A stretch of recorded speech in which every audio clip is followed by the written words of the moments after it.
नमस्कार. द्राविड भावामध्ये आपल्या सर्वांचं स्वागत आहे. हा व्हिडिओ बहुतेक आपल्या इथलाच आहे, म्हणजे आपल्याच देशातला आहे. छोटासा व्हिडिओ आहे. पहिला त्या व्हिडिओ बघा आपण नंतर त्याच्यावर तुमचे काय विचार असतील ते सुद्धा मांडा माझ्या कमेंट बॉक्समध्ये.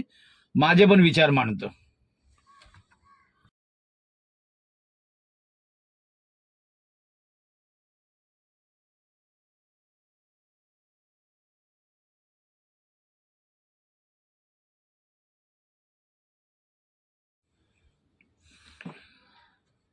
हे असे व्हिडिओ बनवण्याचे फॅड, रील हे सगळीकडे झाले. म्हणजे आपल्या जिथे नाही सगळीकडे गल्लोगल्ली झाले.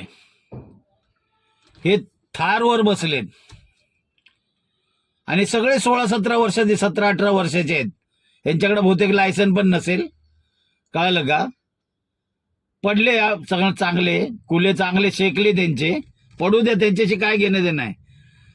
पण ह्या अशा लोकांकडे आपण दुर्लक्ष करतो. असं आत्ता आपण भले आपल्याला मजा वाटली की हे पडले, सगळे हसले, मजा वाटली की हे पडले, ठीक आहे. पण हेच तो गाडी चालवणारा पण बघा कसे झटके देतो. पाठच्या दुसऱ्या गाडी पण स्टंट करतच येतात.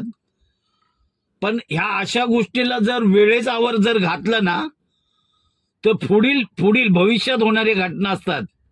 पुढील काय काही गोष्टी ज्या आहेत ना, ह्याला वेळीच आवर घालायचा असतो. जर यांना वेळीच जर आवरलं नाही ना, तर हीच लोक ना रस्त्यावर अशी रफ ड्रायव्हिंग करून ना काही लोकांचा जीव सुद्धा घेतील. त्यामुळे अशा लोकांना ताबडतोब ना तिथल्या प्रशासनानं कारवाई केली पाहिजे आणि यांना ना खरंच लगाम लावला पाहिजे. यांचं वय नाही ह्या गोष्टीचं. नाही, मोज मजेसाठी ठीक आहे, पण हे काय आहे, टपावर बसणे, तिथून खाली पडले, हसतायत अजून. चांगल्या गोष्टी नाही, स्टंट करणं माझं काहीच मत नाही. प्रत्येकाला प्रत्येकाची आवड आहे, चांगली गोष्ट आहे.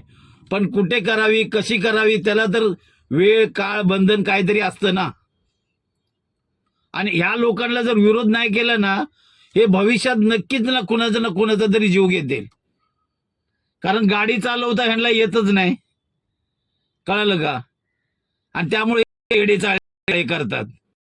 नक्की तुमचे काय विचार असतील ना, नक्की मला या शेअर करा. तुमचे नवीन काय विचार असतील तर नक्की या व्हिडिओला शेअर करा प्लीज.